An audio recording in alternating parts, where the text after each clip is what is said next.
পর্দার আড়ালের সম্মানিত মা এবং বোনেরা, প্রশাসনের ভাইরা, প্রাণ প্রিয় বগুড়াবাসী, আল্লাহর দরবারে শুকরিয়া জানাচ্ছি আমাদেরকে যিনি একটা স্বাধীন দেশ দিলেন। আলহামদুলিল্লাহ। এই যে মানুষের বাক স্বাধীনতা, এটা আল্লাহ দিয়েছে। এটা যারা কেড়ে নেয় তারা জালিম। হালাতা আলাল ইনসানি হাইনুম মিনাদ দাহরি লাম ইয়াকুন শাইয়্যাম মাযকুরা। মানুষের জীবনে কি এমন সময় যায়নি যখন সে উল্লেখ করার মতো কিছু ছিল না। ফালিয়ানজুরিল ইনসানু মিম্মা খুলিকা মিন মাইন দাফিক ইয়াখরুজু মিন বাইনিস সুলবি ওয়াত তারাই। আল্লাহ তাআলা বলেন, মানুষ যেন তাকায় তার জন্মের দিকে, কি দিয়ে আমি তাকে বানালাম। বাবার স্ফলিঙ্গ দিয়ে দ্রুত গতিতে বের হয়ে যায় নাপাক পানিটা মায়ের রেহেমের ভেতরে জমা হয়। এখান থেকে নতফা, এরপরে মদগা, এরপরে আলাক, এভাবে আস্তে আস্তে আমি তাকে একটা বডি স্ট্রাকচার দান করি। শুধু এতটুকুই শেষ করিনি, খালাকাল ইনসান আল্লামাহুল বায়ান। মানুষ আমি বানিয়েছি আর কথা বলার যোগ্যতা আমি দিয়েছি। আল্লাহু আখরাজাকুম মিন বুতুনি উম্মাহাতিকুম লা তা'লামুনা শাইআ। আস্তে করে মায়ের পেট থেকে ওকে বের করে নিয়ে আসার পরে এমন অবস্থা ছিল যখন সে কিছু জানতো না। ওয়াজআলা লাকুমুস সামআ ওয়াল আবসারা ওয়াল আফইদা ইলা আখিরি আয়াত। শ্রবণ শক্তি দিয়ে, দর্শন শক্তি দিয়ে, বাক শক্তি, এই যে কথা বলার শক্তি দিয়ে পরিপূর্ণরূপে আমি আস্তে আস্তে তাকে দুনিয়ার ভেতরে বড় করি।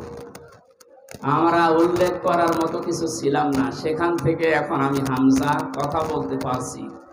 এ কথা বলার যে যোগ্যতা দিয়েছেন তিনি আমাদের মালিক, আমাদের রব আল্লাহ। বলেন তো কে?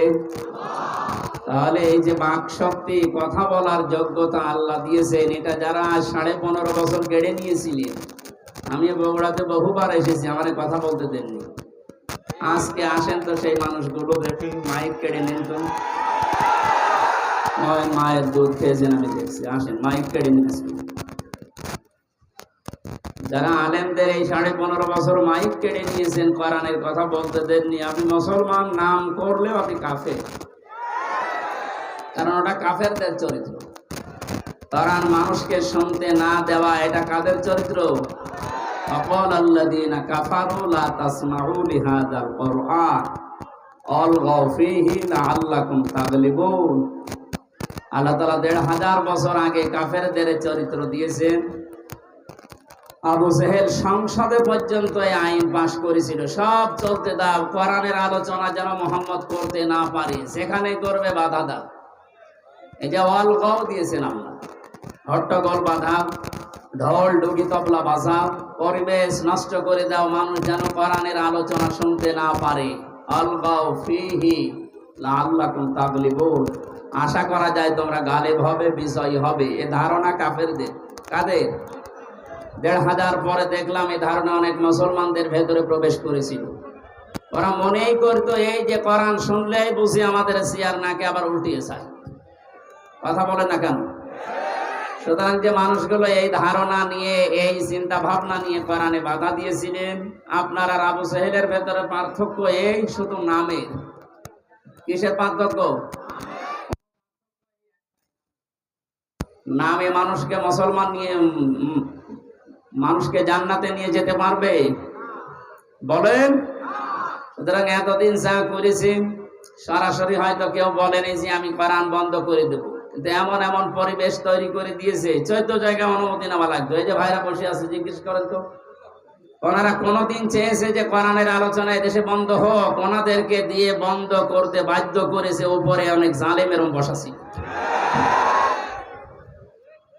এমন এমন মানুষকে বসিয়েছে, নামে মুসলমান, কামে সব কাফেরদের মতো। 14 জায়গায় যদি অনুমতি নেওয়ার জন্য মানুষ একটা তাফসির মাহফিল করবে, কোরআনের আলোচনা করবে, 14 জায়গায় যদি অনুমতি নেওয়া লাগে, ওর ধৈর্য কোলাবে? শেষ পর্যন্ত হাল ছেড়ে বলবে দরকার নেই, মমতাজকে নিয়ে এসে 5টা জায়গা আনতে দে। সরাসরি কিন্তু বলতো না যে তাফসির মাহফিল হবে না।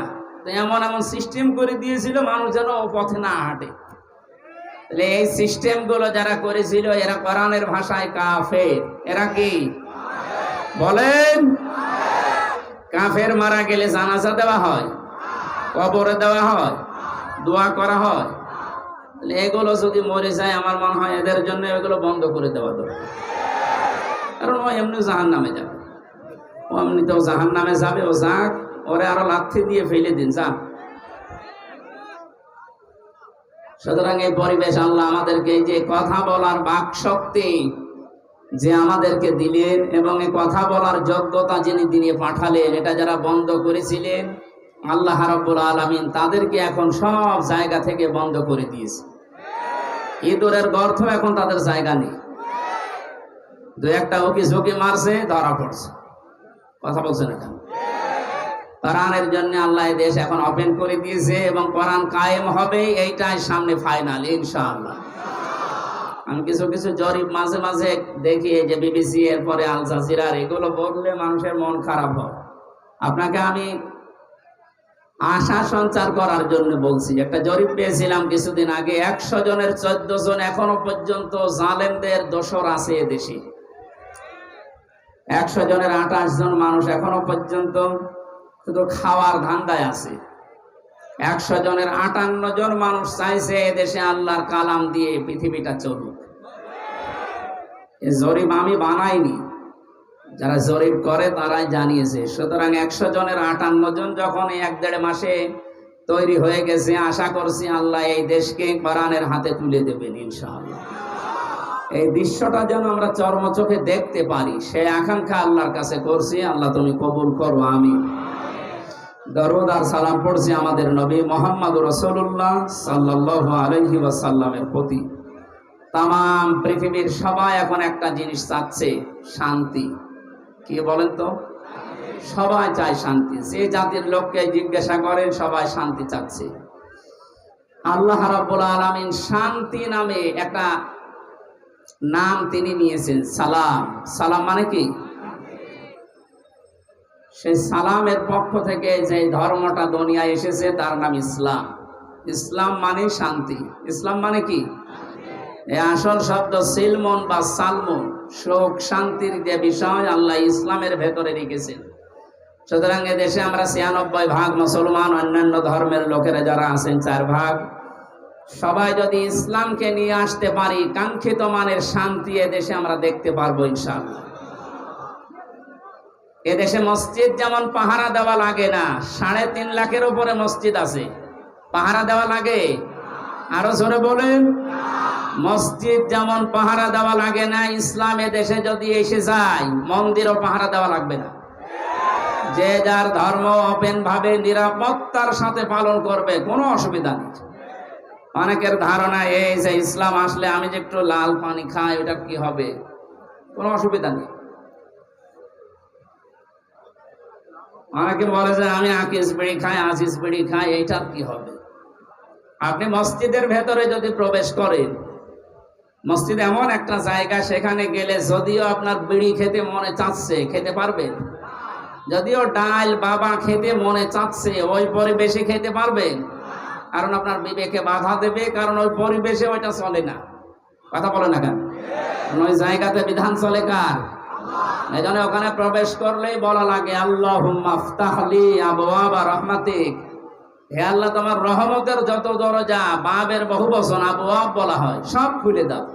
কারণ পুরা পরিবেশটাই রহমত দিয়ে বেষ্টিত। করেছেন কে? ওখানে আল্লাহর বিধান চলার কারণে যদি পুরা এরিয়া আল্লাহ রহমত দিয়ে ভরপুর করে দেয়, এই 56,000 বর্গ মাইলে ওই আল্লাহর বিধান যদি কায়েম হয়, 100% আমরা বিশ্বাস করতে পারি 56,000 বর্গ মাইল মসজিদের মতো নিরাপদ হয়ে যাবে।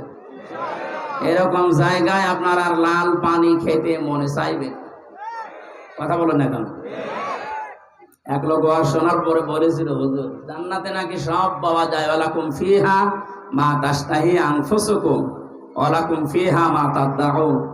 মনের ভেতরে কামনা বাসনা যা আছে সব নাকি পাওয়া যায়। বিড়ি পাওয়া যাবে, হ্যাঁ বিড়িও পাওয়া যাবে, কিন্তু বিড়ি খাওয়ার মতো মন আপনার থাকবে না। ও নাপাক জিনিস খাওয়ার মতো মন আপনার তৈরি হবে না। জাহান্নামের যে 7টা খাবারের কথা আছে, তার প্রথম নাম্বার খাবার হচ্ছে আগুন। নাম কি? বলেন বলেন। বিড়ি যেটা দিয়ে খায় ওটার নাম কি?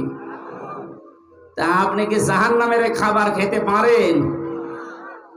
আমার মনে হয় বগুড়াতে বিড়ি খাওয়া লোক, সিগারেট খাওয়া লোক নেই নাকি? যদি থাকেন আপনি এই বদ অভ্যাস ছেড়ে দিন। দেবেন তো? কারা বিড়ি সিগারেট ছেড়ে দেবেন দেখে হাত তোলেন তো। ও, আপনার এই এলাকায় আছে বোঝা যাচ্ছে। হ্যাঁ, আস্তে আস্তে ছেড়ে দেবেন ইনশাআল্লাহ। আমরা বলছিলাম আল্লাহ পাক এই শান্তির যে ধর্ম দিয়েছেন, এখানে কিচ্ছু দেওয়া যাবে না। যা দেবেন মোনাজাতের পরে।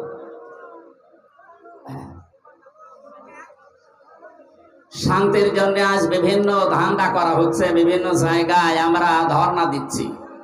আল্লাহর পক্ষ থেকে শান্তির যে বিধান আমাদের কাছে এসেছে, ইন্নাদ-দীনা ইনদাল্লাহিল ইসলাম।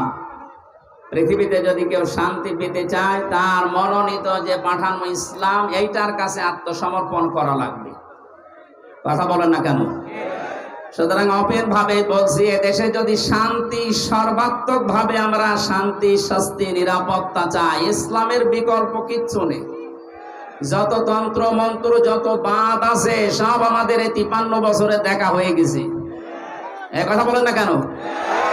53 বছর বাবা চালিয়েছে, আমরা অনেকে দেখি, আমি দেখি না, এ মুরব্বী দেখেছি। আপনাদের শহীদ প্রেসিডেন্ট জিয়াউর রহমান চালিয়েছে, আমি দেখি না, ওনারা দেখেছে। এই যে পাশের চাচা, এরশাদ চাচা চালিয়েছে, ও আমি দেখি না, আমার 92 সালে জন্ম। আপনাদের এই জেলার ভাবি, পুত্রবধূ, উনি চালিয়েছে। পাশের জেলার পরের জেলা রংপুরের ভাবি, ববু বলা হয় যাকে, উনি চালিয়েছে। গত বছর আমরা দেখলাম, কাঙ্ক্ষিত মানের শান্তি পেয়েছি বলেন। এখন শুধু দেখতে বাকি আছে যে কোরআন দিয়ে চললে কেমন দেখা যায়। একটু মনে আশা জাগে না যে কেমন লাগে? একটু দেখি তো। আমার তো জীবনের সবচাইতে বড় আশা, আকাঙ্ক্ষা, তামান্না এইটা, আল্লাহ যা করো করো, অন্তত চর্ম চোখে এটা দেখে মরার তৌফিক দিও যে 56,000 বর্গ মাইল কোরআন দিয়ে চলছে। এটা কারা চান দেখে? লিল্লাহে তাকবীর। আন্দাজ হাত তুলেন না, এটা কিন্তু সাক্ষী দেওয়া। এটার পক্ষে থাকা লাগবে, যেটা আমরা দেখতে চাই যে আসলে এটা দিয়ে চললে কেমন দেখা যায়।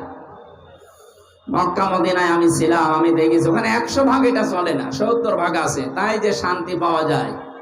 এখানে যদি 100 ভাগ কায়েম হয়ে যায়, বাংলাদেশটা মিনি জান্নাত হয়ে যাবে।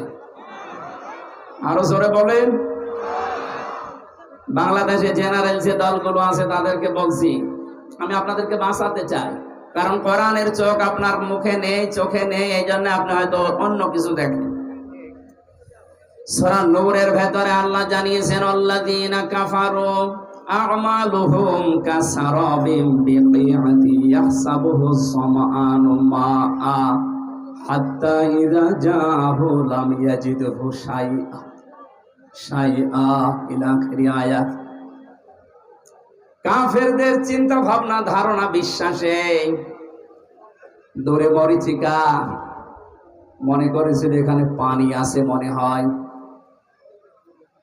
মরুভূমির ভেতরে যখন সূর্যের তীব্র দাহ শুরু হয়ে যায়, এই যে বিশ্ব রোডগুলোতে আপনি দেখবেন, ঢাকা, বগুড়া যে মহাসড়ক আছে, দূর থেকে গাড়ি চালিয়ে দুপুরবেলা দেখতে মনে হয় যে পানি আছে সামনে, মনে হয় পিচ গরম হওয়ার পরে পানির মতো টলমল করে, কাছে যাওয়ার পরে দেখা যায় না, পানি নেই।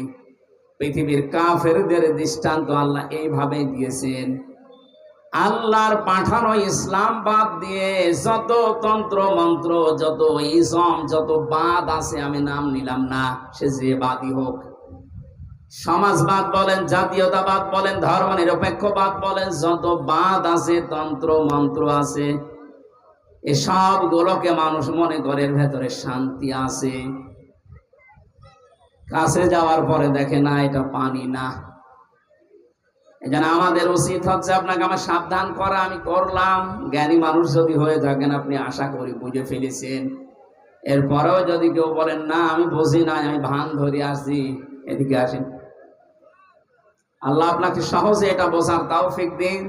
যে ইসলাম বিদায় করে দিয়ে আজ যারা, আমি কয়েকদিন ধরে লক্ষ্য করছি, মৌলবাদ মৌলবাদ এই শব্দ নিয়ে অনেকে জিকির করছে। এটা বন্ধ করা লাগবে। মুসলমানদেরকে মৌলবাদ বলা যাবে না এই দেশে। এই শব্দটাকে ফেরি করে এই 15.5 বছর হাজারো মুসলমানকে যিনি ছিলেন তিনি গুম করেছিলেন। এক কথা বলেন না কেন? এই শব্দটাকে ফেরি করে হাজারো মানুষকে আয়না ঘরে রেখেছিল। এই শব্দটাকে ফেরি করে আমাকে জেলখানায় রেখেছিল 3 বছর। এটা দাদাদের পক্ষ থেকে দেওয়া আন্তর্জাতিক একটা ষড়যন্ত্র। এখানে যারা পা দিচ্ছেন আপনি ওই জালেমদের মতো মাজা ভাঙবে। সুতরাং এই শব্দ যেন কোনো মুসলমানের আগে পরে লাগানো না হয়, যেন আমরা মৌলবাদ চাই না। তা আপনি কি চান? মৌল শব্দ এসেছে মূল থেকে। মূল মানে এ পৃথিবীর মূল আমার আল্লাহ। এক কথা বলেন না কেন? মূল হচ্ছে নবীজি। আল্লাহ নবী যদি না থাকে তে থাকবে কি? সুতরাং এই পৃথিবীতে মৌলবাদ এটাকে যদি কেউ গালি দেয়, সে যেন সরাসরি আল্লাহকে গালি দেয়। গালি হিসাবে এটা ব্যবহার করা না।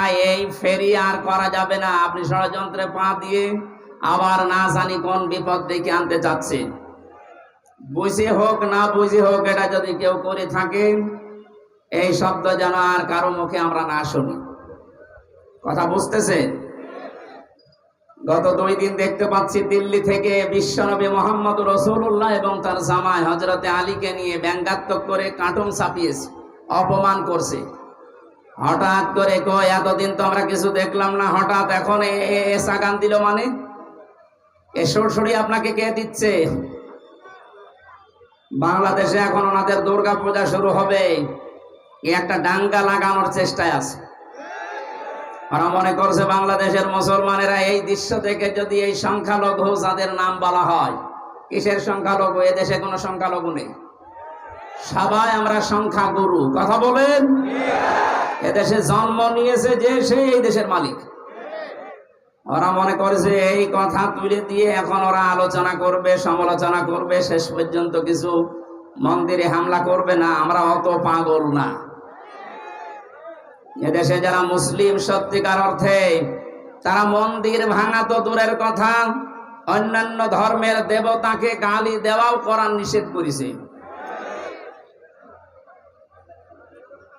এজন্য আমরা সতর্ক থাকবো, ওদের ওই সমস্ত ফাঁদে যেন আমরা পা দিয়ে আমাদের দেশকে আবার আন্তর্জাতিক ভাবে টার্গেটে ফেলে না দেয়। অনেকে অতি উৎসাহী হয়ে ইসলাম মানি এই কথার ধান্দা নিয়ে কিছু কিছু কাজ এমন ভাবে দেখাচ্ছে, আন্তর্জাতিক মিডিয়া তো বসে নেই ষড়যন্ত্র করার জন্য। ওরা কিন্তু এমন এমন কিছু কাজ করে শেষ পর্যন্ত ডক্টর মোহাম্মদ ইউনূসকে দিয়ে এই শব্দগুলো যারা ফেরি করেছিল, এই জঙ্গিবাদ মৌলবাদ, এগুলো আবার আমাদের ঘাড়ের উপরে চাপিয়ে, আমি বাকিটা বলতে পারলাম না, দুঃখিত। এই জন্য আমরা সংক্ষিপ্ত এবং আমরা সাবধান সতর্ক থাকবো ইনশাআল্লাহ। আমি ইঙ্গিত দিয়েছি, আল্লাহ যেন আমাদেরকে বোঝার তৌফিক দেন, বলেন আমিন। যারা চাচ্ছেন এদেশে ইসলাম বিদায় করে অন্য কিছু দাঁড় করিয়ে আপনি শান্তি পাবেন না। আমেরিকা শান্তিতে নেই। কে বলেছে শান্তিতে আছে? ইসলাম যেখানে নেই সেখানে মুক্তি নেই। কথা বলেন? এক দোকানদার তার কর্মচারী রেখেছিল নাম ইসলাম। নাম কি? তার একটা মেয়ে ছিল নাম শান্তি। ইসলাম আর শান্তির মাঝে মাঝে দেখা হয়, শেষ পর্যন্ত মন দেওয়া নেওয়া হয়ে গেছে। দোকানদার টের পেয়ে ডাক দিয়ে বলছে, বেটা তুমি গরিব মানুষ, আমার বাড়িতে কাজ করে খাও, আমার দোকানের কর্মচারী আমার মেয়ের দিকে নজর দিয়েছো, আচ্ছা করে পিটিয়েছে। ইসলাম মনে মনে ভাবতেছে, মালিক আমার মেয়ের সাথে মিল করার কারণে আমারে মারধর করলে এই শান্তি কতদিন তোমার বাড়ি থাকে আমি না দেখে দম নেব না। স্টেশনে বগুড়ায় যে কল দিয়েছে, শান্তি তুমি কোথায়? বলছে বাড়িতে। সাজগজ করে চলে আসো, আজকে পালানো লাগবে। ইসলামের কথা মতো শান্তি সব কিছু নিয়ে পালিয়েছে। সকালবেলা এই লোকটা রাস্তায় দৌড়াচ্ছে আর এলাকার মানুষকে বলছে, আমার শান্তি গেল কোথায়? লোকজন বলছে, শান্তি গেল কোথায় মানে? যে আমার মেয়ে শান্তিকে আমি খুঁজে পাচ্ছি না। লোকজন ডাক দিয়ে বলে, বেটা তোমার দোকানে সে কর্মচারী ইসলাম কোথায়? ওকে তো আমি মারধর দিয়ে বের করে দিয়েছি। মানুষজন বলে তুমি কি মাথা খারাপ না পাগল? ইসলাম মায়ের ধরে ধরে বের করে দিলে এখন শান্তি তালাশ করো। ইসলাম যেখানে আছে শান্তি ওখানে গেছে। এইটা আজ যারা বের করে দিতে চাচ্ছেন, এইটা বের করে দিলে এসে আর কিছু থাকবে না। কারণ এখানে ৯৬% মুসলমান। কত ভাগ? নামাজ কালাম কম পড়তে পারি, কিন্তু আল্লাহ রাসূলের বিরুদ্ধে আমরা এই দেশে অন্তত ৯৬% মানুষের কেউ নেই। কথা বলে ঠিক কিনা? আল্লাহ আমাদেরকে সম্মতি দিন, বলেন আমিন। কোরআনে কারীম থেকে আমরা সূরা আনআমের ৮০, ৮১, ৮২ এই আয়াতগুলো তিলাওয়াত করেছি। আমি এত লম্বা কথা কোনো জায়গায় বলি না, বেশি হয়ে গেছে। আজকে সংক্ষেপ করছি আলোচনাটা, শুধু শিক্ষাগুলো নিয়ে আসার জন্য। খুব খেয়াল করে শুনবেন। আল্লাহ রাব্বুল আলামিন হযরত ইব্রাহিম আলাইহিস সালামের এবং তার বাবার কিছু কাহিনী এখানে তুলে ধরেছেন। শিরক এবং ঈমান, এটা সেই পৃথিবীর লগ্নের পর থেকে আরম্ভ হয়েছে এই দুইটার সংঘর্ষ।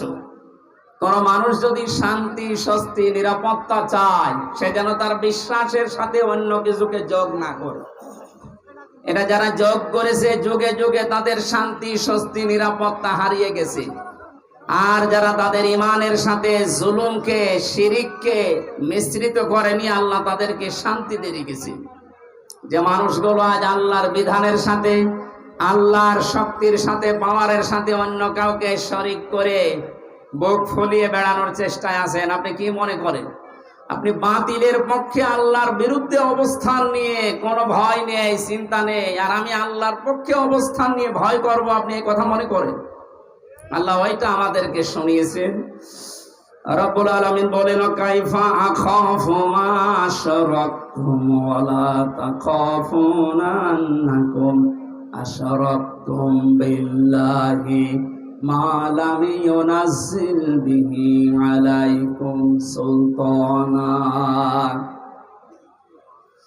১৫০০ বছর আগে আয়াতটা নাযিল হয়েছে। আমি আয়াতের তাফসীর যখন পড়ি, আমার মনে হয় বাংলাদেশ দেখি আল্লাহ এই মাত্র নাযিল করেছে। এদেশে বহু মানুষ আজ ইসলামপন্থী যারা, এদের কথাগুলো তারাও বোঝে, তারাও দেখে এদের কাজ কারবার। দেখার পরেও মানুষগুলো না দেখার মনে হয় ভান করে থাকে। এরা চায় আল্লাহর একাত্মবাদ, আল্লাহর ওয়াহদানিয়াতকে দেশে প্রতিষ্ঠা করতে। আর মানুষগুলো আল্লাহর বিপক্ষে অবস্থান নিয়ে, আল্লাহর আইনের বিপক্ষে নতুন আইন তৈরি করে শিরিক করে আর মুখ ফোলাতে। আল্লাহ তাআলা নবীজিকে দিয়ে বলাচ্ছেন, হে নবী, আপনি এই কথাটা মানুষকে জানানো। কাইফা আখাফু, কেমন করে আমি ভয় করি, মা আশরাকতুম, যা তোমরা শরীক করো, ওয়ালা তাখাফুনা আন্নাকুম আশরাকতুম বিল্লাহ, তোমরা আল্লাহর সাথে শরীক করে, তার সাথে অংশীদার স্থাপন করে ভয় করো না। আর আমরা আল্লাহর একত্ববাদ এই দুনিয়ায় প্রতিষ্ঠা করতে গিয়ে ভয় পাবো কোন কারণে? তোমাদের পক্ষে কোনো দলিল নেই, সব মন গড়া কথা। আর আমি যেটা করতে চাই, এটার পক্ষে আমার আল্লাহর পক্ষ থেকে দলিল আছে। শান্তি, স্বস্তি, নিরাপত্তা, এইটা দেওয়ার একচ্ছত্র মালিকানা দুনিয়ার কেউ না। কার বলেন তো?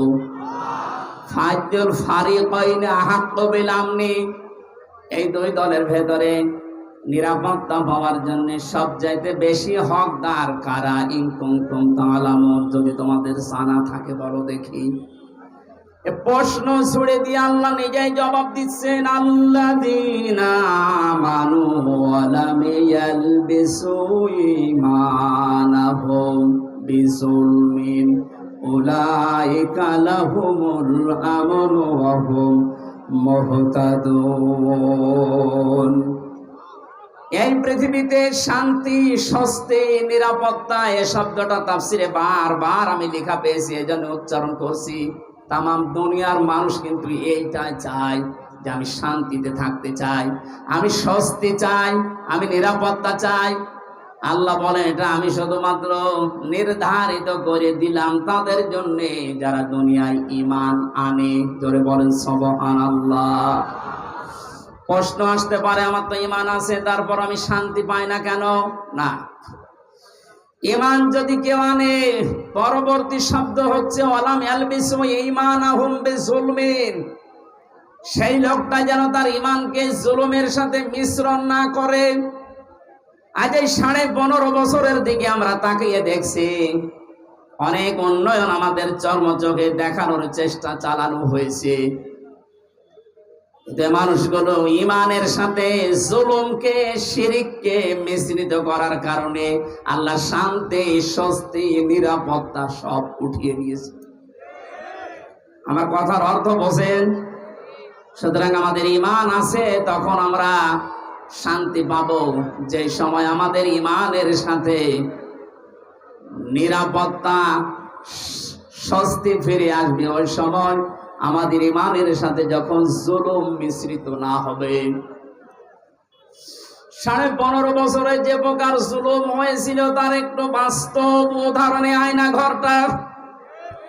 দুনিয়ার আমি সবকিছু বাদ দিয়ে দিলাম, শুধু এতটুকু যদি আপনার বিবেক থাকে ভাবেন তো, একটা মানুষকে 1 দিন 2 দিন 5 দিন না, জীবিত মানুষকে 8 বছর মাটির নিচে 3.5 হাত ঘরের ভেতরে, কোনো আলো বাতাস, কোনো শব্দ নেই সেখানে। আমি নিজেও 10 দিন ছিলাম। 8টা বছর মানুষকে ওখানে রেখে দিয়েছেন, যার ইশারায় যে মানুষগুলো এর সাথে জড়িত। মাঝে মাঝেই ভাবতাম, আল্লাহ যারা আমাদেরকে পাহারা দিয়ে গেল, এরা বাড়িতে যে ঘুমায় কি করে? এত বড় ভয়ঙ্কর, এত বড় কঠিন জায়গায় ওরা তো দেখে গেল, পাহারা দিয়ে গেল। আমার সাথে একজন ছিল জেলখানায়, মুফতি ফখরুল ইসলাম। উনি আমার মাঝে মাঝে বলতো, হামজা ভাই, আমরা যখন এই আয়না ঘরে নিয়ে যাই, এই পায়ের ভেতর দিয়ে আমার হাত লাগিয়েছে।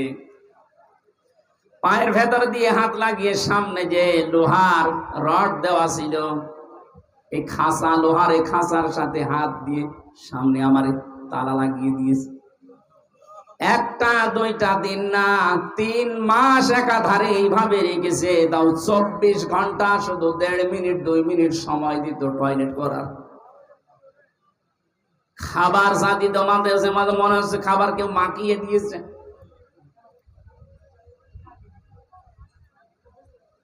আপনি একটু বিবেক দিয়ে ভাবেন তো, একটা কোনো মানুষ যার ন্যূনতম বিবেক আছে, ঈমান না থাক, বিবেক তো আছে আপনার, এটা মেনে নেওয়া সম্ভব? আপনি দাবি করছেন আমার ঈমান আছে, আমি তো শান্তি, স্বস্তি, নিরাপত্তা পাই না। আরে ভাই, আপনার ঈমানের সাথে তো জুলুম মিশ্রিত। এখানে জুলুমের অর্থ তাফসিরে এসেছে জুলুম আই শিরিক। যাদের ঈমানের সাথে জুলুম মিশ্রিত থাকবে, শিরিক মিশ্রিত থাকবে, তাদের জীবন থেকে আল্লাহ শান্তি তুলে নেবে, স্বস্তি বাদ দিয়ে দেবে, নিরাপত্তা আল্লাহ নিজে তুলে নেবে। বলেন নাউজুবিল্লাহ। এই জুলুমের যখন একেবারে শেষ হয়ে যায়, তখন আল্লাহ পাক ধরেন। কালকে একটা আয়াত পেয়েছিলাম কোরআনে কারিমে, আমি এর আগেও পড়েছি, কিন্তু আগস্টের 5 তারিখের সাথে দেখলাম আয়াতটা 100 ভাগ মিলে গেছে। সূরা আনামের 44 নম্বর আয়াতটা, ফালাম্মা নাসু মা যুক্কিরু বিহি ফাতাহনা আলাইহিম আবওয়াবা কুল্লা শাইইন। আল্লাহ পাক বলেন, যখন এই মানুষগুলো আমার বিধান, আমার আইন, আমার কানুন তাদের কাছে যাবার পরে আস্তে আস্তে ভুলে গেল, তাদের শান্তির, তাদের ক্ষমতার, তাদের যে বাহনগুলো, এগুলো আমি আল্লাহ আরো বাড়িয়ে দিলাম। লাফাতাহানা, আমি আল্লাহ খুলে দিলাম। ফাতাহানা আবওয়াবা কুল্লা শাইইন হাত্তা ইযা ফারিহু বিমা উতু। আমার এই নিয়ামত পাওয়ার পরে মানুষগুলো আরো বেশি আনন্দিত, এত আনন্দিত হয়েছিল যে পেছনের কোনো কথা তাদের আর মনে ছিল না। আয়াতটা নাযিল হয়েছে 1500 বছর আগে, অথচ 15.5 বছরের সাথে মিলালে আমার মনে হচ্ছে মিলে যাচ্ছে। 2006 সালে এই অক্টোবরের 28 তারিখে যারা পিটিয়ে মানুষ হত্যা করে ড্যান্স দিয়েছিল লাশের উপরে, এটা দেখার পরে ওই সময় আমি চিন্তা করেছিলাম, আল্লাহ এরাও মানুষ? আমার মনে হয় না। কোন জায়গা থেকে যেন একবার তাফসীর মাহফিল শেষ করে বাড়ি যাচ্ছিলাম, বাসের পেছনে ছিলাম বসা, ড্রাইভারের। মাঝখানে দেখলাম রাস্তায় একটা কুকুর পড়ে আছে মরি। ড্রাইভার সাহেব মাঝখান দিয়ে না দিয়ে বাম দিয়ে চালিয়ে দিল। তো গাড়িটা ঝাঁকি দিয়ে উঠেছে। ড্রাইভারকে বললাম, ভাই আপনি এমন করলেন কেন? ড্রাইভার আমারে বলো, হুজুর আপনি দেখতে পাচ্ছেন না যে একটা কুকুর মরে পড়ে আছে? আমি মরা কুকুরের ওপর আবার গাড়ি চালিয়ে দেব, আমার বিবেক নেই? আমি বললাম, ভাই ও তো মরা কুকুর, ও মরে গেছে, ওকে মারলে কি আর না মারলে কি? ড্রাইভার আমার দিকে ঘুরে বলছে, হুজুর আপনি কি আসলে হুজুর? আপনি কেমন হুজুর? আপনি দেখছেন একটা জিনিস মরে গেছে, আমি ডবল করে আবার মারবো, আমার বিবেক নেই? ওর গায়ে থাবা দিয়ে বললাম, এই কথাটা শোনার জন্য আমি ছিলাম। একটা মরা জিনিস ডবল করে মারা যায় না, আপনার বিবেকে এটা সায় দিচ্ছে। অথচ বাস্তবতায় দেখেন, এই দেশে অনেক মানুষকে আমরা দেখেছি জীবিত মানুষ পিটিয়ে মারার পরে লাশের উপরে ড্যান্স দিয়েছে। আপনার মতো বিবেকও তাদের নেই। আপনি একটা কুকুরকেও, মরা কুকুর আবার ডবল করে মারতে চান না, আর ওরা জীবিত মানুষকে হত্যা করে লাশের উপরে ড্যান্স দেয়। ওরা কোন মানুষ? এটা দেখার পরেই ভেবেছিলাম, না আল্লাহ এরকম এত বড় নৃশংস কাজ যারা করতে পারে তাদেরকে আল্লাহ দুনিয়ায় কোনোদিন শান্তি দেবে না। ক্ষমতা পাওয়ার তাদের হাতে আল্লাহ দেওয়া সম্ভব না। কিন্তু দেখলাম না, ঠিক 2 বছর পর আল্লাহ তাদেরকে 9 সালে দিয়েছে। কথা বলে না কেন? দিল 9 বছর, 5 বছর পরে মনে করলাম 13 সালে যাকে মনে হয় পড়ে যাবে। না, 13 সালের পরে দেখি না 18 সালে আবার আল্লাহ ওদেরকে দিয়েছে। 18 সালের পরে মনে করলাম না, আর টেকা সম্ভব না। শেষ পর্যন্ত দেখলাম 24 সালে আবার আল্লাহ ওদেরকে দিয়েছে। কথা বলছে না কেন? আল্লাহ রাব্বুল আলামিন বলেন, মানুষ যখন আমার বিধান ভুলে গিয়ে তাদের মন মতো কাজ করতে গিয়ে জুলুমের একেবারে সর্বশেষ সীমা পার হয়ে যায়, ফাআখাযনাহুম বাগতাতান, আমি হঠাৎ করে তাদেরকে এমন ভাবে পাকড়াও করি তারা দিশেহারা হয়ে যায়। 1500 বছর পরে 2024 সালের 5 আগস্টের দিকে তাকান, 100 ভাগ একটা মিলে যাচ্ছে। কোন স্মরণ ছিল আল্লাহর কথা? যার ন্যূনতম স্মরণ থাকবে আল্লাহর ভাষা যে আমাকে কিন্তু জবাব দেওয়া লাগবে, সে কোনোদিন আয়না ঘরের দায়িত্ব পালন করে সে খাবার খেতে পারে না।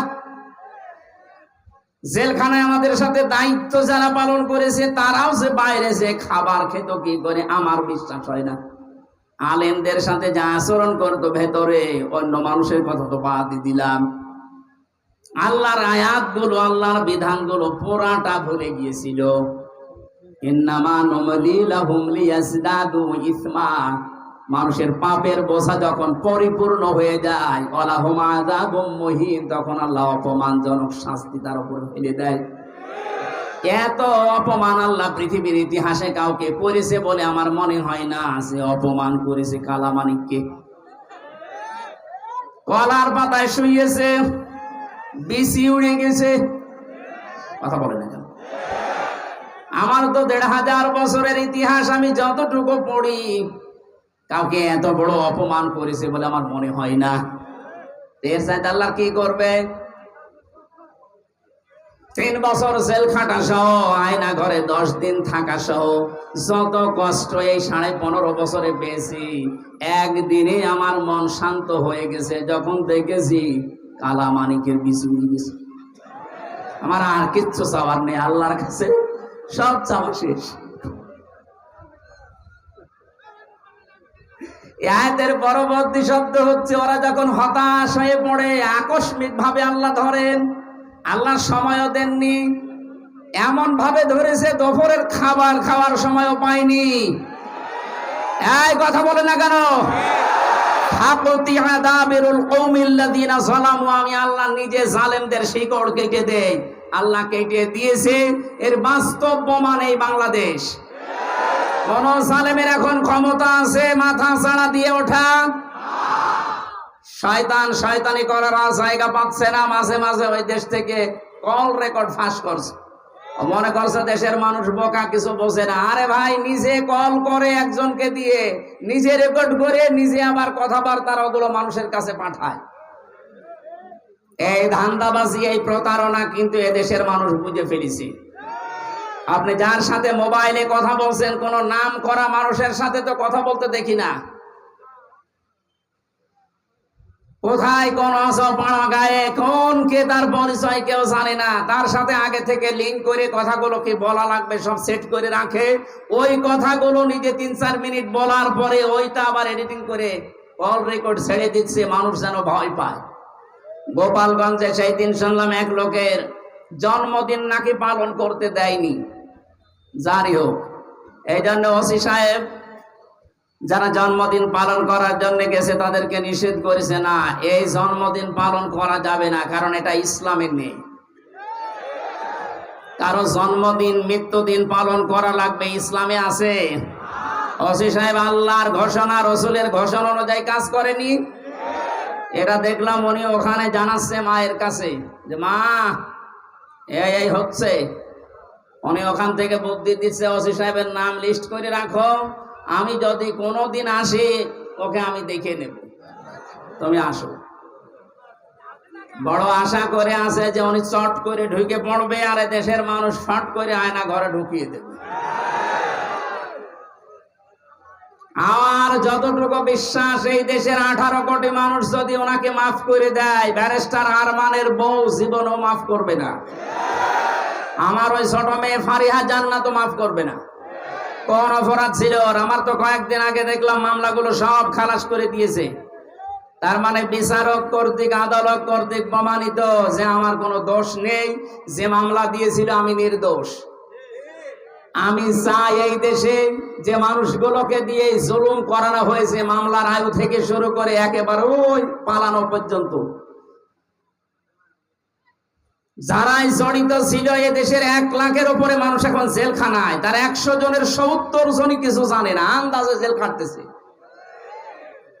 যারা 2 বছর 5 বছর 10 বছর পরে নিরপরাধ প্রমাণ হয় যে কোনো দোষ নেই, তখন ছেড়ে দেওয়া লাগে। সুতরাং এই মানুষগুলো আমি চাই, যারা এই জুলুমের সাথে জড়িত, একটা মানুষকে জেলে দিলে তার পরিবারের সব ধ্বংস হয়ে যায়। আমার 2টা মেয়ের খোঁজ 3 বছরে কে নিয়েছে? আমার ম্যাডামের, আমার মা বাবার। প্রত্যেক মাসে মাসে তো মামলা তুলতে আছে, 33 বারের উপরে আমার মামলা তুলেছে, তো জামিন দেয়নি। অথচ সেই বিচারক এই কয়েকদিন আগে পুরাটা খালাস করে দিয়েছে। মামলাটা হাতে নিয়ে আমার সামনে তো ছিলাম আমি, আমারে বলছে যে এ কি বিচার করবে, এর ভেতরে কোনো মাল নেই, যা। আমি বলতেও গেলাম যে স্যার, মাননীয় আদালত, এই মামলা তো 3 বছর আপনার হাতে ছিল, তখন তো বলেননি, এখন বলছেন কোনো মাল নেই, কি দেখে বিচার করব? সব ফেলে দিলেন। এই 3 বছর আগে যদি এরকম টান মেরে ফেলে দিতেন, তাহলে তো আমার 3 বছর জেলে থাকা লাগে না। এইটাই বলতো যে হুজুর আমার কিছু করার নেই, উপরের নির্দেশ, হাত বাঁধা ছিল। কথা বলে না কেন? এরকম হাত বাঁধা কি শুধু ওই বিচারকের ছিল? এদেশে 1628টা চেয়ার, শুধু একটা চেয়ারের হাত খোলা ছিল, বাকি সবগুলোর ছিল হাত বাঁধা। এজন্য তাদের ইচ্ছা থাকার পরেও তারা ন্যায় বিচার করতে পারেনি। কোনদিন একটা বিবেক সম্পন্ন মানুষের এই জুলুম দেখার পরে সহ্য করা সম্ভব না, কিন্তু হাত বাঁধা। ওনার হাত খুলে যাওয়ার পরে আর 1 সেকেন্ডও দেরি করে না, সব খারিজ করে দিয়েছে। আমরা চাই রাষ্ট্র সংস্কার যখন আরম্ভ হয়েছে, এ দেশে যাদের হাত এরকম বাঁধা ছিল, এই 1628টা চেয়ারের কোনো হাত যেন আর বাঁধা না থাকে। সবার হাত আমরা আবু সাইদের মতো খোলা দেখতে চাই। কথা বলেন। দায়িত্বে যারা আছে থাক, আমার কোনো আফসোস নেই, নিষেধও নেই, কিন্তু আমরা কারো হাত বাঁধা দেখতে চাই না। প্রশাসনের চেয়ারে যারা আছে, বিচারকের চেয়ারে যারা আছে, হাত খুলে দেন, এদের দ্বারাই ন্যায় বিচার করা সম্ভব। এরা মানুষ না? এদের বেবি বাল বাচ্চা বউ নেই? ওরা বাধ্য হয়েছে এই কাজগুলো করতে। সুতরাং এই জুলুমের সাথে যারা মিশ্রণ করে দিয়েছেন, নিজের ঈমান থাকার পরেও আপনি শান্তিতে, স্বস্তিতে, নিরাপত্তার সাথে থাকতে পারবেন না। এ ঘোষণা কার? আল্লাযীনা আমানু ওয়া লাম ইয়ালবিসু ঈমানাহুম বিযুলমিন। যারা ঈমান আনে কিন্তু তাদের ঈমানকে জুলুমের সাথে মিশ্রণ করে ফেলে, তাদেরকে আমি আল্লাহ শান্তিতে থাকতে দেই না। বাস্তব আমরা এখন দেখতে পাচ্ছি। কেউ শান্তিতে আছে? মনে করেছিল আমি আরামে থাকবো, যাদের দ্বারা আরামে থাকবে তারাই ধরিয়ে দিয়েছে। এই যে দীপমণির নাম শুনলাম, উনি ওনার বোনের বাড়িতে পালিয়েছিল। বোনের ছেলে মোবাইল টিপছিল, নিষেধ করে যায় মোবাইল টেপা বাদ দিয়ে পড়াশোনা কর। ও ছেলেটা বিরক্ত হয়ে গিয়ে 999 কল দিয়ে এই পুলিশ ভাইদের কাছে। আপনাকে আল্লাহ শান্তিতে থাকতে দেবে না। যারা জুলুম করে আর যারা জুলুমের সাপোর্ট করে, এই মানুষগুলো নবীর উম্মত থেকে বের হয়ে যায়। কত বড় কথা লেগে লক্ষ্য করেন। যারা জুলুম করে আর যারা জেনে শুনে জুলুমের সাপোর্ট করে, এরা নবীর উম্মতের বাইরের লোক। এদেশে আমরা অনেককে এরকম দেখতে পেয়েছি। সুতরাং আপনাকে আল্লাহ শান্তিতে, স্বস্তিতে, নিরাপত্তায় থাকতে দেবে কোন কারণে? বিডিআর বিদ্রোহর নামে হাজার হাজার মানুষকে বিনা কারণে, তাদের মুখের ভাষা, তাদের মুখের কান্না, চোখের পানি দেখলে আল্লাহর আরশ পর্যন্ত কেঁপে যায়। এই 3 বছরে 900-র উপরে বিডিআরের সাথে আমার দেখা। কত মানুষ 1 মাস পরে রিটায়ার্ড হয়ে বাড়িতে যেয়ে বউ বাচ্চা নিয়ে থাকবে, অথচ 14 বছর জেল খাটতেছে। রাতে তাহাজ্জুদ পড়তে যখন উঠতাম দেখতাম এই মুরব্বী মানুষ, এরকম মুরব্বী মানুষ 14 বছর জেলে আছে। রাতের বেলা ঘুমের ভেতরে ঘুম থেকে উঠে এমন একটা আওয়াজ দিত, আমার মনে হয় আরো সে চলে যায়। 60 বছর 65 বছরের এই মুরব্বী মানুষ চোখের পানি ফেলে কাঁদতো, হামজা ভাই জীবনের 1 মাস পরে রিটায়ার্ড হয়ে যেতাম, বিনা কারণে কিচ্ছু জানি না। যদি শাস্তিও দিয়ে দিত মাত্র 7 বছর জেল হইতো, অথচ 15 বছর পড়ে আছি। কি জবাব দেবেন আপনি এই জুলুমের? জালেম এই শব্দটা শুনলে আমার ভয় লাগে, কারণ জালেমরা হামজার টার্গেট না।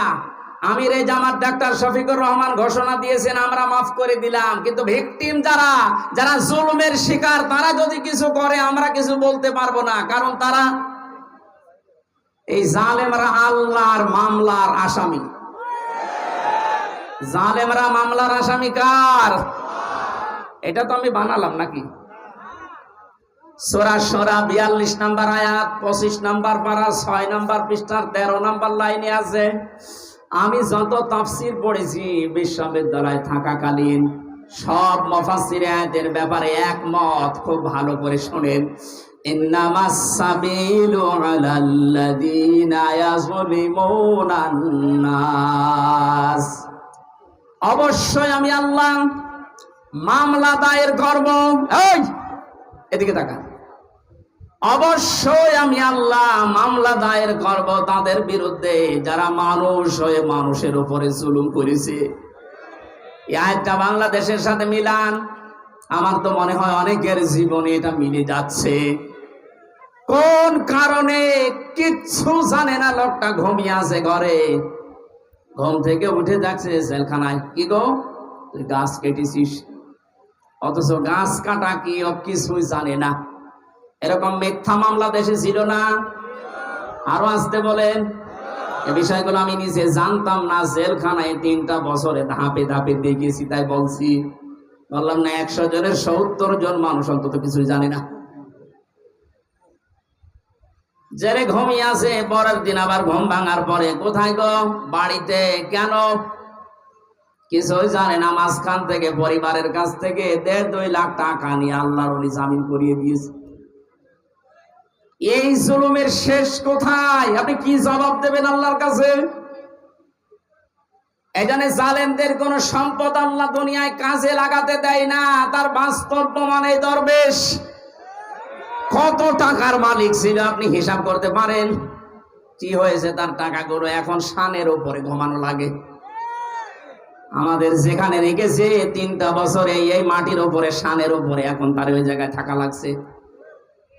কি হচ্ছে তার ওই অর্থ সম্পদ গুলো, এই টাকাগুলো কোন কাজে আসতেছে? এখন তাদের যে চরিত্রের বর্ণনা বের হচ্ছে, শয়তান পর্যন্ত আশ্চর্য হয়ে যাচ্ছে যে দরবেশের চরিত্র এত নিম্ন। এই জন্য আমাদের সাবধান হওয়া উচিত। আমি আজকার বাস্তব প্রমাণ দিয়েই বলছি, এদেশে শেখ হাসিনা থেকে শুরু করে যারা তার দোষর ছিল সবাই আল্লাহর মামলার আসামি। মামলার বাদী যত বড় হয়, মামলা মেটানো তত কঠিন হয়। এক কথা বলে না কেন? আমার মামলার বাদী যদি আমার সত্যি কথা বলছি কোন সলিমদ্দি হতো, আমি যদি আকিস গ্রুপে চাকরি করতাম, আপনার কয় টাকা লাগতো? টাকা দিয়ে হলে আমি 2-3 দিনে বের হয়ে চলে আসতাম। কিন্তু এমন মানুষ বাদী, এই জন্য 33 বার ওঠার পর মামলার জামিন হয়নি। উনি বিদায় নেওয়ার কয়েকদিন পরে জামিন সব শেষ। সুতরাং এখানে বাদী কিন্তু যিনি পালিয়েছে উনি না, হামজাও না, মামলার বাদীকে। আপনি দেখেন আপনার দ্বারা আবার জুলুম হয়ে যাচ্ছে না তো? আজ অনেকে নিজের স্ত্রীর উপরে জুলুম করছে, পরিবারের উপরে জুলুম করছে, স্ত্রী হিসাবে স্বামীর উপরে জুলুম করছে। আল্লাহর নবীর স্ত্রী তার স্বামীকে অভয় দিত, স্বামী আমার ভয় পাবেন না, ইন্নাকা লা তাসিলুর রিহমা। এই পৃথিবীতে যারা আত্মীয়তার সম্পর্কগুলো ঠিক রাখে তাদেরকে আমার আল্লাহ কখনো ভয় দেখান না। জোরে বলেন সুবহানাল্লাহ। নবীজি যখন ওহী নিয়ে এসে ভয় পেয়েছিলেন, তিনি বলছিলেন জাম্মিলুনি জাম্মিলুনি, আমাকে ঢেকে দাও। খেয়াল করেন, আমাকে ঢেকে দাও, আমি ভয় পেয়েছি। হযরতে খাদিজাতুল কুবরা রাদিয়াল্লাহু তাআলা আনহা ওই সময়ও কিন্তু মুসলমান হননি, কারণ কালিমার দাওয়াত পাননি। ওই সময় তিনি নবীজিকে ডাক দিয়েছিলেন, ইয়া আবাল কাসেম, হে কাসেমের পিতা। কাল্লা, কখনো না, আল্লাহি, আল্লাহর কসম, মা ইখজিকাল্লাহু আবাদান, কখনো আল্লাহ আপনাকে লাঞ্ছিত অপমানিত ভয় দেখাতে পারে না। সম্মানিতা মা বোনেরা যারা এসেছেন তাদেরকে এবার বলছি, হযরতে খাদিজাতুল কুবরা বিশ্ব নবীকে ওই দিন 5টা বিষয় শুনিয়েছিলেন ভয় না পাওয়ার কারণ হিসাবে। আপনি আপনার স্বামীকে যদি এই কথাগুলো বলতে পারেন আর আপনার স্বামীর চরিত্রের ভেতরে যদি এগুলো দেখতে পারেন, বুঝবেন ওই স্বামী হক পথে আছে। 1 নম্বরে, যেই স্বামী তার রক্তের সম্পর্কগুলো ঠিক রাখে সেই স্বামীকে দুনিয়ার কোনো ভয় পাওয়াতে পারে না। অথচ আজ লক্ষ লক্ষ পরিবারের দিকে তাকান, অধিকাংশ পরিবারে বউর কারণে স্বামী তার রক্তের সম্পর্কগুলো ঠিক রাখতে পারে না। এই কথা বলছেন? স্বামীর রক্তের সম্পর্ক ছিল তার ফুফুর সাথে, তার চাচার সাথে, তার ভাইয়ের সাথে, তার বোনের সাথে। এমন বউ পেয়েছে নামাজ পড়ে, রোজা রাখে, কালো বোরকা পরে, কিন্তু এগুলোর সাথে আমার আসল সম্পর্ক যেগুলো হক আদায় করা দরকার এগুলো করতে গেলে ওর আর মন পাওয়া যায় না। এমন বউ দেশে নেই। আপনি নামাজ রোজা কালো বোরকা পড়ে জাহান্নামে যাবেন। নবীজি জানিয়েছেন, কোন স্ত্রী লোক যদি চায় যে তার স্বামীর হায়াত আরো বেড়ে যাক, তার স্বামীর মান সম্মান, টাকা পয়সা, অর্থ সম্পদ, প্রভাব প্রতিপত্তি, ক্ষমতা দুনিয়ায় বাড়তেই থাক, তাহলে সেই মহিলা যেন সব সময় তাকিদ দেয় তার স্বামীকে, স্বামী তুমি যা করো না কেন সম্পর্কগুলো রক্তের ঠিক রাখো। কিন্তু আজ হাজারো পরিবারে এরকম মহিলা পাওয়া যাচ্ছে না, অথচ নামাজ পড়ে। এক কথা বুঝতেছেন না? মা বোন যারা এসেছেন, নবীর স্ত্রীর মতো এই চরিত্র আপনাদের থাকা লাগবে, তারপরে খাদিজার সাথে জান্নাত। আপনার স্বামীকে আপনি সব সময় তাকিদ দেবেন, সাহায্য করবেন, তুমি যা করো করো, কিন্তু নিজের স্ত্রী হয়ে আমি তোমাকে বলছি যতগুলো সম্পর্ক আছে রক্তের, আমাদের যা হয় হোক, এদের সাথে ঠিক রাখো, আল্লাহ নিজে পুষিয়ে দেবেন। সুবহানাল্লাহ বলে। 2 নম্বরে হযরতে খাদিজা বলেছিলেন, অতাহমিলুল কাল্লা, হে স্বামী, কখনো আপনাকে আল্লাহ ভয় দেখাতে পারেন না, কারণ আপনি মানুষের বোঝা হালকা করে দেন। এই শব্দটা আমি এতদিন পর্যন্ত ভালো বুঝতাম না। এখন গভীরে চিন্তা ভাবনা করে দেখছি যে এর ভেতরে এত কথা খাদিজা বলেছিলেন। হে স্বামী, আপনি মানুষের বোঝা হালকা করে দেন। এটা নবীর চরিত্র ছিল, তিনি বোঝা হালকা করে দিতেন। আর আমরা এমন উম্মত হয়ে দাঁড়িয়েছি, মানুষের বোঝা হালকা করা দূরের কথা, মানুষের বোঝা আরো বাড়িয়ে দিচ্ছি। 850 বছর আগে পালিয়েছিল লক্ষণ সেন, আর তার পেতাত্তা পালিয়েছে 5 আগস্টে। উনি যাওয়ার সময় বলে গিয়েছে সেনাপ্রধানকে নাকি, যে যাবার পরে এমন এমন কাজ তোমরা করবা যেন এ দেশ 2 মাসের বেশি টিকতে না পারে। এতটুকু বললেও হয়তো। বারবার এখন মানুষকে উনি জানাচ্ছেন যে দেশ আর 1 মাসের বেশি চলবে না, কিভাবে চলে আমি দেখবো, কারণ আমি যা করে এসেছি এত ঋণ এ দেশের মানুষ শোধ দিতে পারবে না। এত ঋণের বোঝা আপনি রেখে গেলেন। আমার মেয়ে হয়েছে কয়েকদিন আগে, 7-8 দিন হয়ে গেল, ওর মাথার উপর এখন 1 লাখ টাকা ঋণ। কি আমি বানিয়ে বলছি? এদেশের প্রতিটি মানুষের মাথা পিছু ঋণ এখন 1 লাখ। ঋণের বোঝাগুলো দিয়ে গেলেন আপনি। নবীর উম্মত দাবি করেন, 14 বার নাকি হজ করেছেন। কি করেছেন আপনি? নবীর আদর্শ ছিল তিনি মানুষের বোঝা হালকা করতেন, আর সবার বোঝা আপনি দিয়ে গেলেন। আগস্টের 5 তারিখের আগে কত মানুষের পরিবার ধ্বংস করেছেন, কত মানুষের হাত নেই, পা নেই, চোখ নেই, অন্ডকোষ পর্যন্ত নেই। এই মানুষগুলো এখন পরিবারের বোঝা। এই কথা বোঝে? এই বোঝাগুলো যিনি বানিয়ে গেলেন উনি নবীর উম্মত হতে পারেন? আরো জোরে বলেন না। নবীর উম্মত যে না, সে নবীর উম্মত না, সুপারিশ পাবে। আমাদের কাজ হবে আমরা মানুষের বোঝা হালকা করব। ডাক্তার শফিকুর রহমান এইটাই করে বেড়াচ্ছে সারা দেশে। যত মানুষ শহীদ হয়েছে 1880 জনের তালিকা আমরা পেয়েছি। প্রত্যেক পরিবারে 2 লক্ষ করে টাকা দিয়ে আসতেছে। টাকাওয়ালা মানুষ দেশে আর নেই। কিছুটা হলেও তো তাদের বোঝা হালকা হচ্ছে। এটা নবীর উম্মতের কাজ। কার কাজ?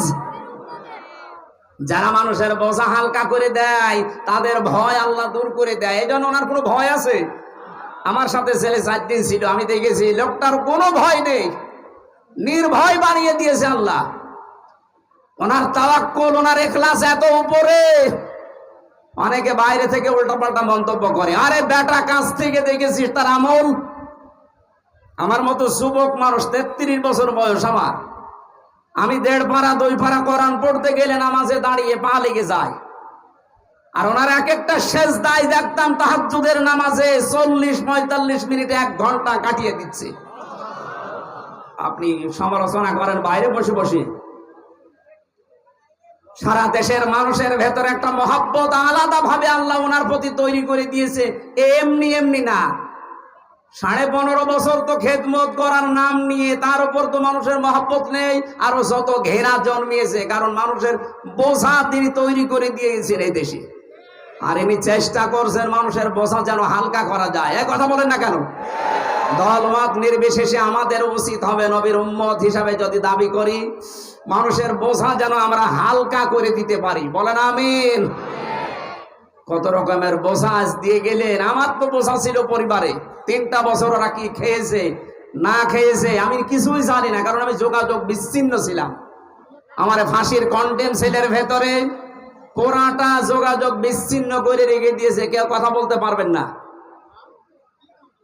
বাইরের মানুষগুলো বেঁচে আছে না জীবিত আছে। আমি জেলে থাকাকালীন আমার দাদা মরেছে, আমার নানা মারা গেছে, আমার নানি মারা গেছে, আমার একটা চাচাতো ভাই মরেছে। আমি কিচ্ছু জানি না। 3 বছর পরে জানলাম তো মরে গেছে।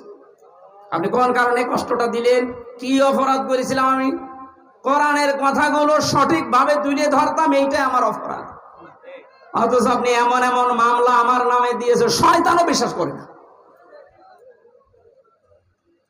এই সিরাজগঞ্জের কোন ছেলে নাকি আমার ওয়াজ শুনি সংসদ ভাঙতে গেছে তরবারি নিয়ে। আরে বেটা, তরবারি নিয়ে সংসদ ভাঙা যায়? বোম মারলে ওড়ে না। এই যে সংসদের লোক বসে আছে না, তরবারি নিয়ে ভাঙা যায়। ওই মামলা দিয়ে কে কে বলেছে, বলে আমির হামজার ওয়াজ শুনে আমি উদ্বুদ্ধ হয়ে এসেছি। সেই পাগলকে দেখা হয়েছিল জেলখানা। এই আমার নাম বললি কোন কারণে? আমারে বলতে বলেছে। বলেন সুবহানাল্লাহ। বিচারক এই মামলার যেদিন ঢেসমেশ করে দিল ওই দিন হাসছিল, যে একটা মামলা হইলো, কোন পাগল কোথায় কি করেছে।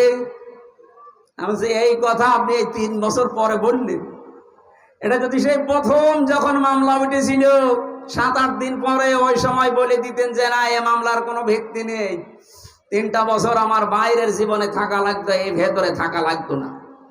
কত রকমের বোঝা মানুষের মাথার উপরে চাপিয়ে দিচ্ছেন, আর আপনি নবীর উম্মত দাবি করছেন। আপনি শান্তি পাবেন, স্বস্তি পাবেন, নিরাপত্তা জীবনেও না। যারা মানুষের বোঝা হালকা করে দেয় আল্লাহ তাদেরকে শান্তি দেয়। সুবহানাল্লাহ বলতে পারেন নাই? আমাদের জীবন যতদিন আছে মানুষের বোঝা বাড়াবো না মানুষের বোঝা হালকা করব? যেখানে যতটুকু আছে মানুষের বোঝা হালকা করার চেষ্টা করে, আপনার জীবনের বোঝা আল্লাহ হালকা করে দেবে ইনশাআল্লাহ। হযরতে খাদিজার পরে আরো অনেকগুলো কথা বলেছিলেন। আমরা যদি এখনো এই দেশে শান্তিতে বাঁচতে চাই, আমাদের যা ঈমান আছে ঈমানের সাথে যেন জুলুম মিশ্রিত না হয়, খুব সতর্ক থাকবেন। জুলুমের এখানে অর্থ হচ্ছে শিরিক, শিরিক যেন মিশ্রিত না হয়। উলাইকা লাহুমুল আমনু ওয়া হুম মুহতাদুন। আল্লাহ পাক বলেন এই মানুষগুলো, এইভাবে আল্লাহ দেখিয়েছেন, যারা তাদের ঈমানের সাথে জুলুম মিশ্রণ করবে না, শিরিক মেশাবে না, এই মানুষগুলোকে আমি আল্লাহ নিজে শান্তি দেব। আর এরাই হচ্ছে হেদায়েত প্রাপ্ত বান্দা বান্দি। জোরে বলেন আমিন। আল্লাহ এই বাস্তবতা আমরা যেন দেখতে পারি, তার পক্ষ থেকে শান্তি, স্বস্তি, নিরাপত্তা নিয়ে যেন এই দেশে বসবাস করতে পারি, সেই তৌফিক দান করুন। আমিন, আল্লাহুম্মা আমিন। লা ইলাহা ইল্লা আনতা সুবহানাক ইন্নী কুনতু মিনাজ জালিমিন। রব্বুল আলামিন, মাগরিবের নামাজ সমাগত, এজন্য আমরা শেষ করে দিয়েছি। যতটুকু বলার চেষ্টা চালিয়েছি আমাদের